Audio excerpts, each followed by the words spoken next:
Book of Job, chapter number 3. And we're down to the last few verses in this chapter. We got down to verse 21. We finished that, but I want to go back over that and then finish up the chapter, Lord willing, tonight. So Job chapter 3, and we'll start in verse 21 and finish up the chapter, and then introduce our new chapter and get you started on reading that. All right, remember now, Job, again, and I want to repeat this many times, is not suicidal. He has no thought of taking his life. And he wishes he hadn't been born. He wishes that he had already been dead, but he's not suicidal. Okay, he's not going to kill himself. As a matter of fact, that was shunned back then. That was a big thing not to do, was kill yourself. I mean, there's plenty of reasons to die back in the old days, wasn't there? I mean, you're fortunate to be born even back in those days, okay? And he didn't look at it that way. He said, well, because of all this I'm going through, I wished I'd never been born. Now look at what he says here in verse 21. It says, which long for death, but it cometh not, and dig for it more than for hid treasures. All right? Now, that hid treasures is kind of like, remember, what did the pharaohs do when they passed on? They took all their gold and stuff, put it in a big box and in a tomb, and sealed it up, mudded it up, killed all the servants that helped them and all that. And they had dead animals in there. They had dead servants in there. All that stuff to help them in the afterlife. Well, I got news for them. Didn't help a bit. Matter of fact, most of those tombs were raided in the different ages of time. Thieves would break in and steal all that fancy gold and stuff, and it would belong to somebody else. So ask yourself, you're spending all your time, all your effort, all your money, all your labor. You hire people to come in and build this great big monument, and what good does it do you? Doesn't do a bit of good. I mean, you can have a gold casket and have it gold lined and have gold hinges and a gold box on the outside.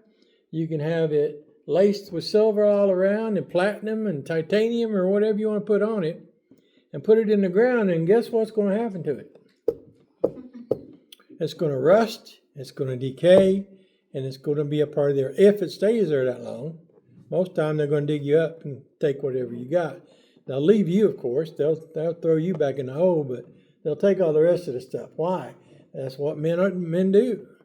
But men, it says they seek death, but what they're saying there is that they would indeed seek after death, and they would take great pains and diligence and industry to look for death, not that they're going to suicide or anything like that.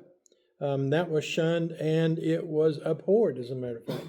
They didn't believe in suicide back then either. And I don't believe in suicide now. It's not right. And the reason I can cite that is, you remember Psalm 139, it says that who formed you in the womb? God. Who wrote your members down in his book? God. Who's keeping track of you even now? God. So it's not your right. It's not your body. Remember, your body belongs to the Lord, doesn't it?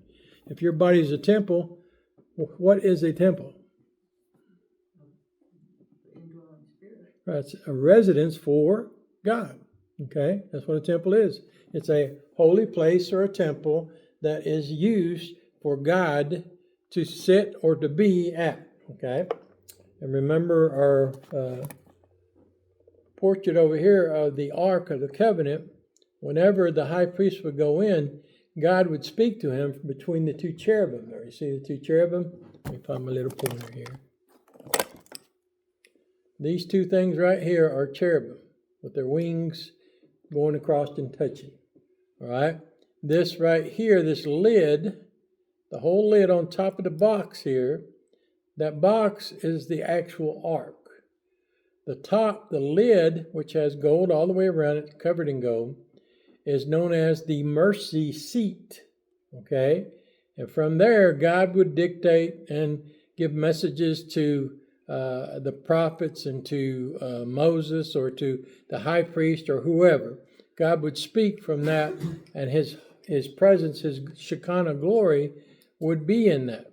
When the high priest went in, sometimes remember the high priest had the rope tied around his ankle. And he would have little bells around the bottom of his robe. Remember that? Those little bells were to signal that everything was going okay. If you heard the bells, then you know he's doing what he's supposed to do. But if all of a sudden you just don't hear nothing, right? The bells aren't ringing. You don't hear any movement. The rope's gone slack. And what would that tell you? He's dead. Drag him out. Because they couldn't go in there. Nobody but the high priest could go in there, right? So they would have to pull him out. Now, how scary would that be if they start tying a rope around your ankle? That'd be a sobering thought, wouldn't it? Okay? And the idea here is that men, they go through life and they can expect death. Some of them long for death, and actually Job has been longing for death, but he's not going to kill himself. Okay? Now notice it says in verse 22, which rejoice exceedingly and are glad when they can find the grave. Now what's he talking about there? Are glad when they can find the grave. He's not talking about tomb robbers. What's he talking about? Right. When they finally can lay their heads down on those pillows in the coffins and be done. All right? Now think about this. What is the condition of a saint once he passes? Where's he at? Angels, plural by the way, escort him to heaven. Now what happens with that picture is that we given a picture that Jesus described Abraham and Lazarus in the bosom of Abraham, and you could tell he was at perfect peace and rest. Hey, he's at rest. He's made it. And that's kind of what Job is looking at. He says, you know, I can no longer have to worry about the devil coming up on me and shutting me down. I don't have to worry about him taking away everything I got. I don't have to worry about him afflicting me with all this pain and suffering and sorrow all at once. He said, I finally get to rest from all this. Now, that's saying something because he's been through it, hasn't he? He's been suffering through all these things. It started with his stuff, his businesses, and then it went to his children, killed them, and then it went to his health and his welfare. And he lost all his health. Remember, he was sitting in a pile of ashes speaking here, and he's got boils from here to his feet. And by the way, most of y'all know what a boil is, don't you? You ever had one? Don't. If and you can help it. Okay, a boil is an impacted like hair or something, and it starts festering and it starts raising up. And what that is the body's trying to push it out. And it just gets bigger and bigger until it finally pushes it, and either the boil pops or it pulls that stuff out and it starts oozing. Yeah, it's gross, ain't it? But it's natural. That's how it works. The body removing those foreign things out of the body. And here now is Job. He's oozing from every place on him.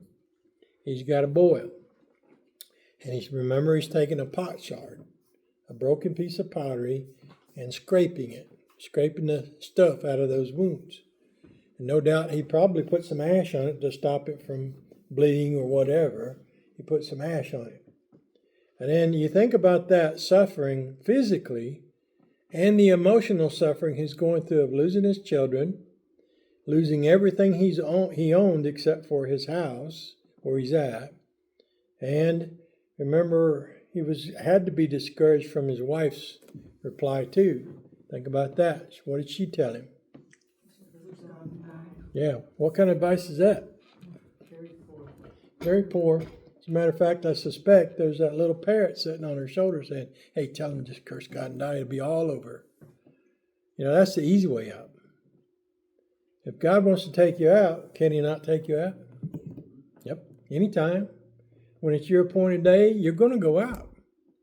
But it wasn't Job's appointed day, was it? So he wasn't going out. And he's trying to work through this and trying to figure out why he's still there. What's the reason why he's still there? Okay? And that's what we need to concentrate when we're thinking about or suffering through things. We need to say, what does God want me to see or do while I'm going through this so that I can get done with it. Not so much, why are you doing this to me, God, and pitching a fit and getting the pooch mouth with putting the roosters out there on that pooch mouth. No.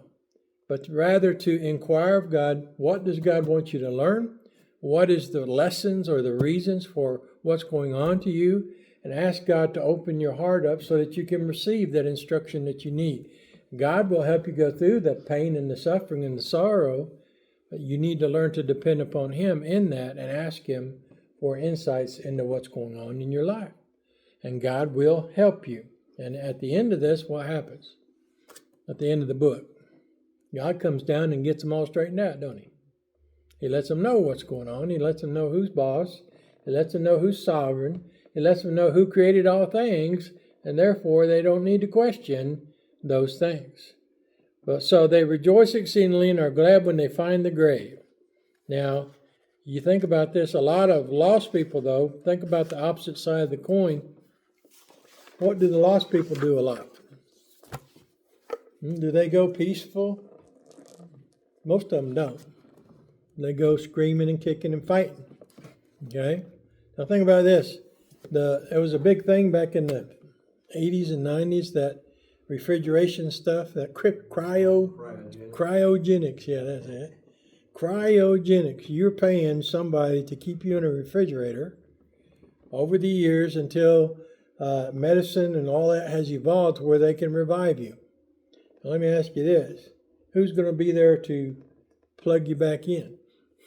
And what happens when they've got all your money and the power bill gets turned off? The power gets turned off. If maybe they skip paying the power bill or they just leave you there, what's going to happen to you anyway? You're in a refrigerated tomb. That's all it is. You're in a fancy tomb. And the rich have always tried to come up with ways to postpone aging, postpone death. They've coming up with all these weird things to do. Yet in the end, they leave when it's time. And God will make sure they leave when it's time. Now notice this. He said, why is light given to a man whose way is hid? All right. Job himself is asking this.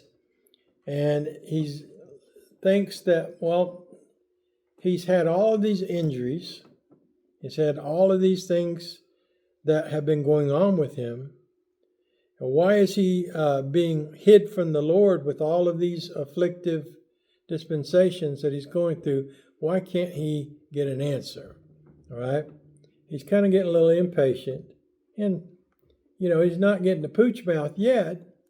He does get a little bit despondent. Now think about ourselves. We like to criticize Job. Oh, he got full of self-pity. Now, let me ask you this. Having gone what he's gone through, could you still maintain your integrity and not curse God? No. Job is an exceptional man, and God's proving that to us. And God's proving to us that we can do it. We can suffer through these things. Loss of everything, loss of health, all that. We can suffer the attacks of Satan, and we can still claim the victory through God, and God will bring us through. And that's ultimately what the book is about, is how do we go through this suffering and affliction? How do we work through it? And this book is about that. This book is here to show us how we're supposed to do that. So Job is working through it. Now, don't get Job overly suicidal or anything like that. He's working through it in his mind. Now, everybody knows if you've got a math problem, what do you got to do? You got to work it out, right? I don't care how many fingers and toes or pencils or calculators you got, sooner or later you'll work through it and understand it. Well, that's what Job has to do, is work through all that's happened to him. And then here he is now sitting in ashes, and guess who shows up? Yeah, with friends like that, right? Quote, unquote. Right? It says, look what it says here. It says, for my sighing, verse 24, cometh before I eat, and my roarings are poured out like the waters. In other words, food's not got a whole lot of appetite. He's not have a lot of appetite. He's sighing, he's crying, he's hurting, both physically and spiritually, he's hurting. And he was meant to. God allowed him to go through this to show him that he could go through it and that he would make it if he relied on God. And he does. And then verse 25, for the thing which I greatly feared has what? Now think about this. Remember Job's status prior to all this stuff happening. What was his status? Wealthiest man around. He was wealthy, but he wasn't just a miser like Mr. Scrooge or anything. No, he was wealthy. He was wise. He lived a righteous life, as God said. He lived right. He taught his children right. And he was doing by people right. If some poor man came over and said, I need something to eat, he'd feed them. Or whatever. So he was living the best he could. He was living right. And now all this stuff is gone. This fear of having to continue on with this, it has affected not only his eating, but his sleeping. Can you imagine trying to sleep with all that boils on you? And then the faces of your loved ones coming back in front of you, your sons and your daughters, always there, and sobbing and sighing and things like that, crying. It says, and my roarings are poured out like waters. He not only wept in private, but he also hollered out loud. He roared. What does it mean to roar? Probably like anguish. Yeah, it's not quiet, is it? The roar is loud. And he's roaring, no doubt, because of these so-called friends that are sitting in front of him and not even helping him. So he's crying out to God. He's roaring, it says. Now he says, the thing which I greatly feared has come upon me, and that which I was afraid of is come unto me. Now think about this. In the beginning of his afflictions, it was just one thing, right? He lost some camels. Then he lost some donkeys. Then he lost a sheep. It was just one thing after another. And when you're going through that, you say, man, I hope I don't lose something else. The next thing you know, what happens? You lose something else. Then he lost his children, all at one time. Then, of course, here comes the wife.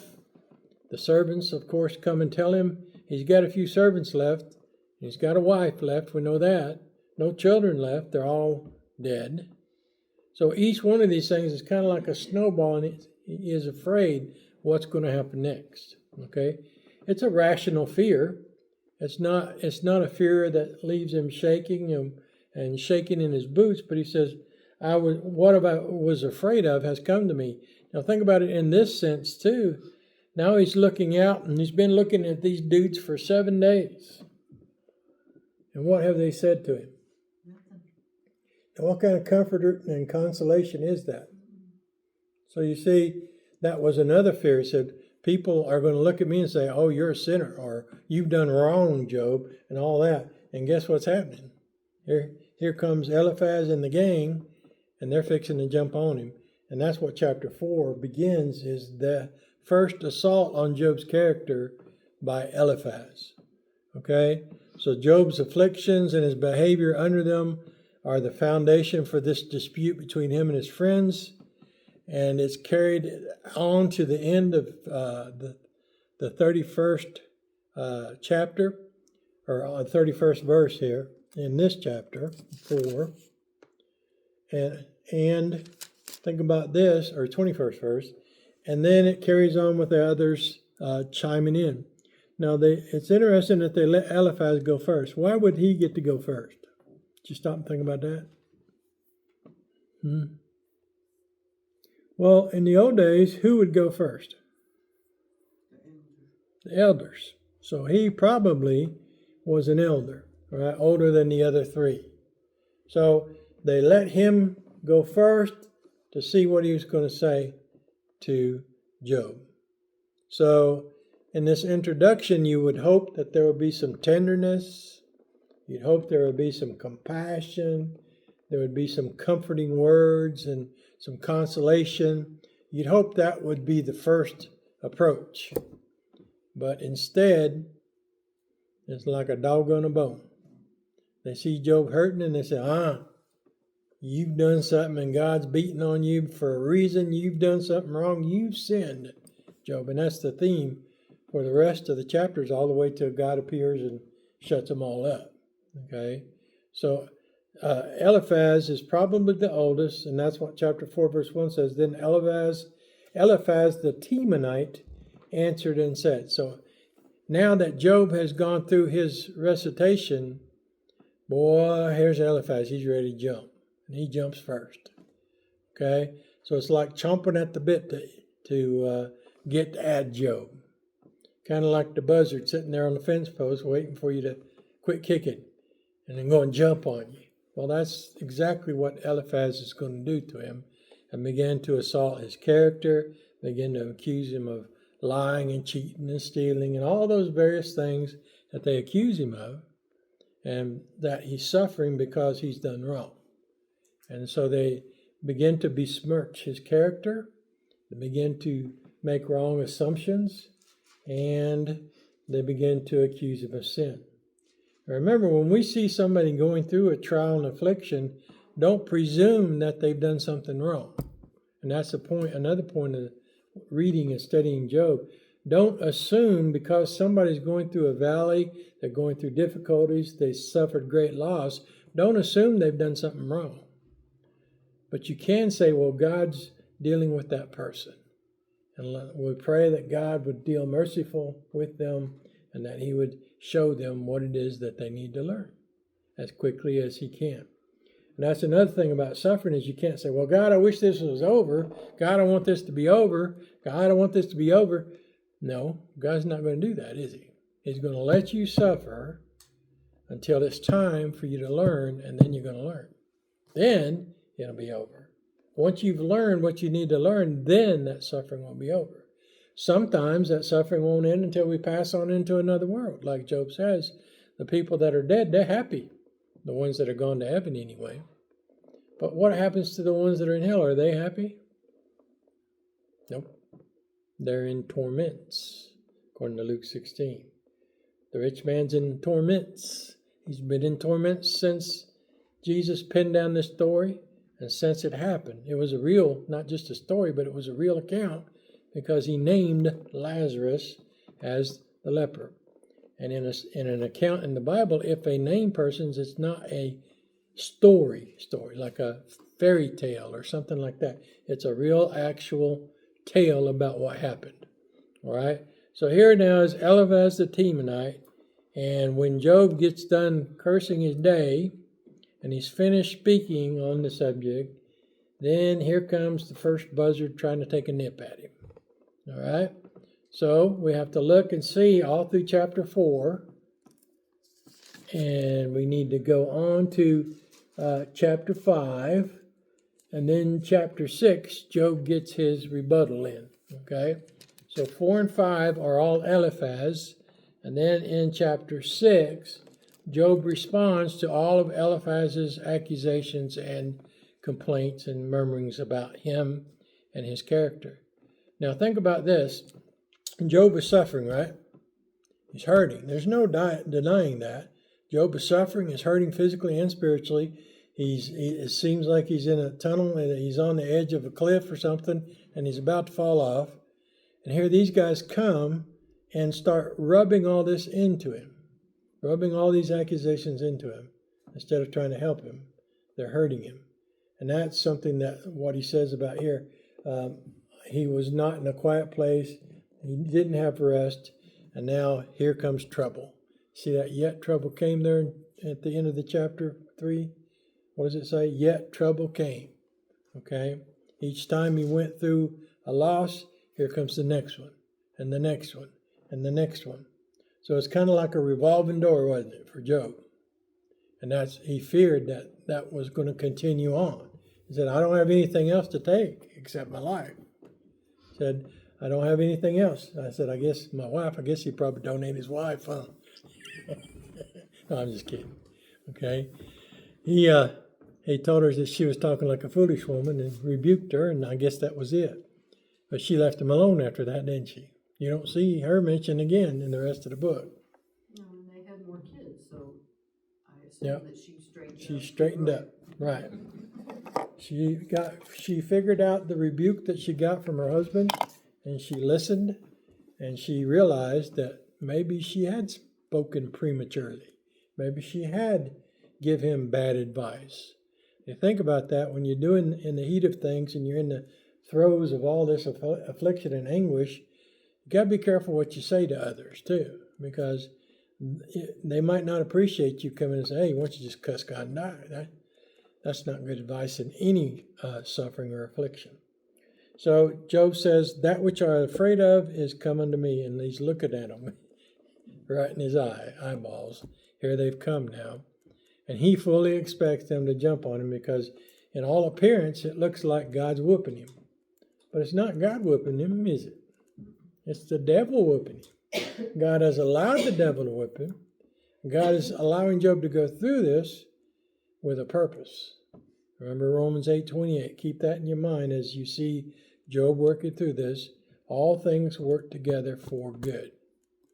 But there's a qualification for them that love God. Remember that.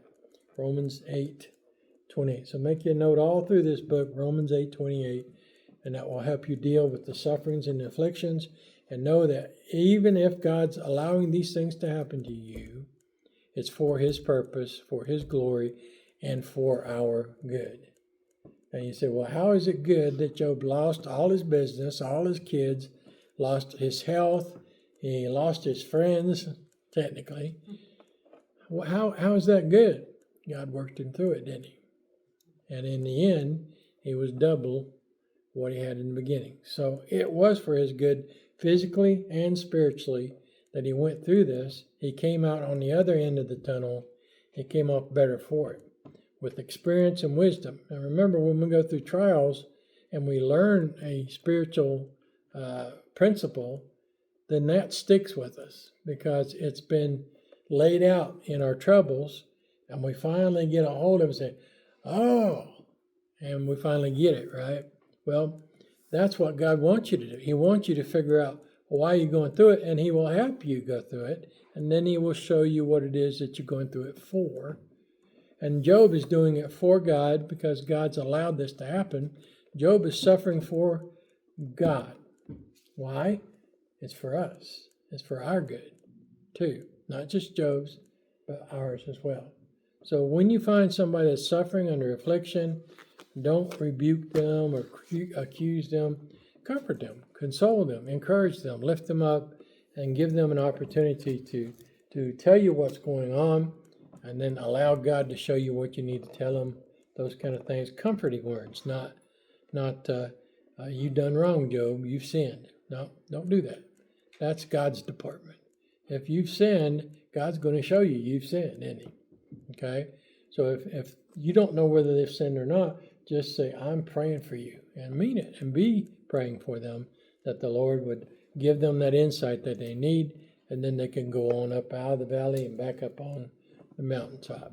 So go ahead and study chapter 4 and look at Eliphaz's introduction, and we'll start with chapter 4 and work our way through it just like we did chapter 3. All right? Let's all stand.